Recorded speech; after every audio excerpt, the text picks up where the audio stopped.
You don't need new ideas every single day. You need to post what already works. In this video, I want to walk you through our 3R strategy, which gives you clear direction and feedback specifically from Instagram so you know exactly what to post so you can reach your ideal audience, you can get in front of more of the right people, and you can drive more traffic into your business.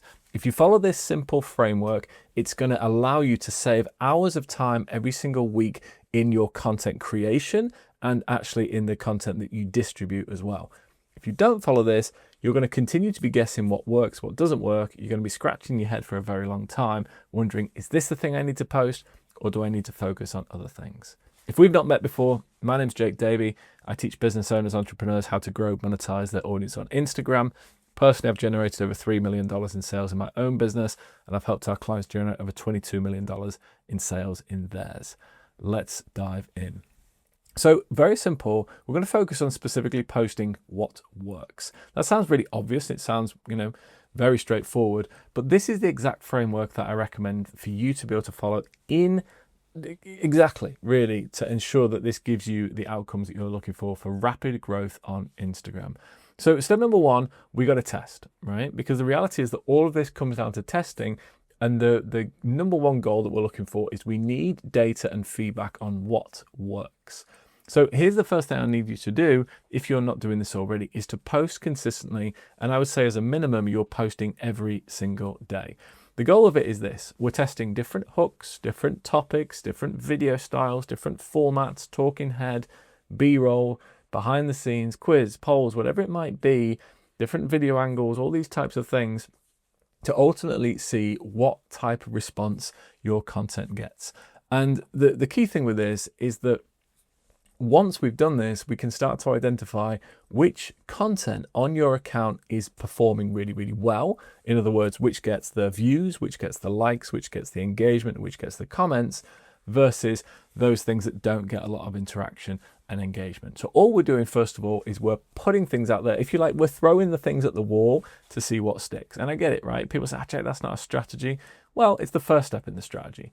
So our first step and the first outcome we're looking for is early phase learning. We want data. We're not going for perfection, because once we have data, we can make better decisions. Step number two, once you've done that, is we then want to identify the outliers in your content.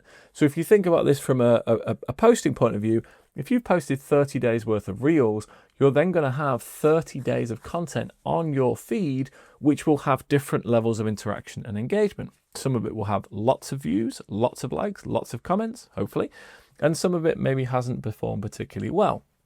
We're looking for the outliers, okay? We're not looking for the average. We're looking for those reels which get 5 times, 10 times, 20 times, maybe even 100 times as many views and as much interaction and engagement as your other ones. And the reality is that out of 30, there will be 1, 2, 5 posts which perform significantly better than others that you've posted. So if I give an example here, you could take a look straight away. You can see the outlier in these posts. This is from one of our clients. This one in the top left-hand corner has 2,600 views, which is, I don't even know, what's 100 times more than the one next to it. It's 10 times more than the one next to that, 295. It's about 5 times more than the one with 480. So there is significantly more engagement and interaction on this particular reel. All we're looking for are the outliers first of all, right? That's it. So I'll just zoom in so you can actually see that, 2665, there you go. So there's a massive outlier compared to the other content.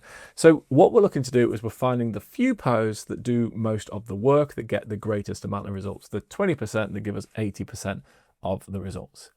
Step number 3, now we're going to focus on the 3 R's, and these are repost, repurpose, and recreate. So what exactly does that mean? Well, let's go through this first of all, one at a time. Reposting means that you literally take the same video with the same hook, the same caption, the same framing.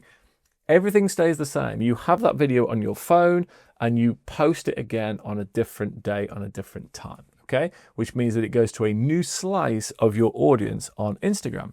I'm going to give an example from Rafaela, one of our clients. So she did this. She's the account I just shared with you. It's a trading account, and you can see the first time that she posted this particular video, it got 2,000 views, right? That was an outlier. I'm just giving another example from her account of an outlier. This is another outlier, right? 2,000 views.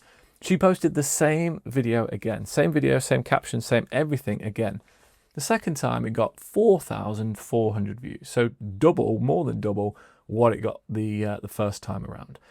This was again an outlier. So compared to the other posts, which may be getting a few hundred, maybe one or two, a few thousand, we had another outlier. Not only had she posted it the first time and it was an outlier, she posted it again, it got more engagement, more interaction, more reach, it was another outlier.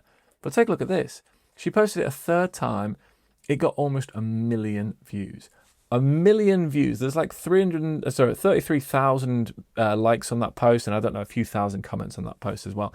This particular reel, she posted one reel 3 times, and as you can see, because it was an outlier the first time, she did it again, it was an outlier the second time, she did it again, and it completely exploded. So this idea that we need to go and start creating new content consistently, we've got to come up with new fresh ideas, we've got to come up with new different things that you're going to post consistently, is simply false. At the end of the day, we're looking for what works, and we are reposting. That's the first step. The first option is to repost that again and again. The second thing that you can do is that you can then repurpose that piece of content. Okay, so in other words, you have the same idea, but you give it in a different format. So like the one that we just used with Rafaela, she might have posted that as a reel the first time, which she did. The next time it turns into a carousel. If you have a talking head where you're talking about the 5 benefits of buying property with no money down, and you did that as a talking head, the next time you do it as a reel. If you're talking about different ways that you can get into, I don't know, investing in cryptocurrency, then again, you might turn that carousel into a reel. So you can change the format every single time. So you've got different ways of approaching the same piece of information, but we just use it in a different format. That's repurposing the content. The third type is to recreate your content. And so the simple example for this would be that you do exactly the same post, you just do it again, right? So if you record yourself, and let's say a couple of these that we've done that work really, really well, I talked about the top 8 things you must do to grow on Instagram in 2026, right? The top 8 things you must do to grow on Instagram in 2026. That was one of our best performing reels at the start of this year. So what did I do? Firstly, I reposted it a few times, which is like the example with Rafaela, and it continually performed well. But the second thing that I did is I then also recreated it, right? So I went, sat down, recorded it again. I used more or less the same language. I probably had a different outfit. I might have been in a different location. The lighting might have been different. The font might have been different. The style might have been different on the video. The reality was it was the same information, just delivered again. So it literally was a different video, but the information was the same. And the cool thing about that is that when you do that, obviously, Instagram treats it as a new piece of content because it is. So you're still getting the same message out there. You've got the same hook, the same meat of the video, the same information, but you're recreating it in a way that gives you another opportunity to get out there and reach more people. So the cool thing now that you can do if you wish, and this is kind of a bonus section, is that if you really want to accelerate those winners, then you can boost this with paid ads, right? The old way that certainly we used to do is that we would have our organic content on one side, and you would just post and post and post, and you'd see what performs best and such, do more of that. And then over here, you might have your paid ads where you're generating leads, or you're getting people to go through to a webinar registration page or an opt-in page, for example. And if you're doing that from cold, then you're testing a lot of ads to see what works and again, what sticks. Sounds familiar, we just talked about it. So the new way is this: you do your posting organically, you post, you find the winners, you found the outliers like we've just done with Rafaela's example. And I should just mention here, she did not use any paid ads with this. So the 970K, there was no paid ads with that. This was all organic, right? But you can then boost that and you think, well, do you know what? Instagram's already told me which my outliers are. Instagram's already told me what my winners are. Instagram's already told me the best performers. I don't need to guess. I'm just going to accelerate how well those winners are doing right now. And that is what I would recommend. You can do, as low as $1 per day. I usually recommend about $5 a day. It doesn't need to break the bank on those best performers to get out front of more people, reach more people, and ultimately continue to grow and reach grow your audience and reach the people you want to get in front of with your business. You've already done the testing, ads ultimately just push them further. So the cool thing is that, and my strong belief just around ads generally, is that we don't use ads to compensate, we use ads to accelerate. You know, many people that I see will talk about going straight to ads, and ads are the things that you need to do to get in front of people. And you can. You can pay to play, you can pay to get in front of people. Of course you can. My personal feeling around this is that we use ads to accelerate what's already working. Organic is still extremely powerful. Do the organic side. That's why I love teaching organic Instagram. You do the organic side, you let Instagram tell you what's working, and then you accelerate those winners with ads. So you're not guessing, you're accelerating what already works. So if you found this video useful and you're thinking, great, Jake, this makes a lot of sense, can you give me some of the next steps about how I might continue to grow my audience on Instagram and maybe get more clients and make more money from the platform, then I would love to be able to assist with that. Below here, there'll be a link for you to come and join one of our upcoming live trainings. It shows you specifically, ultimately, how you can get clients with Instagram, how we've done it for the past 9 years, how our clients have done it to generate over $22 million in online sales with this platform. And I do trust that there might be one or two things that are useful for you there as well. Completely free to join. Find the link, register, you'll see, and I look forward to seeing you there. Thanks so much. All the best. Take care. Bye for now.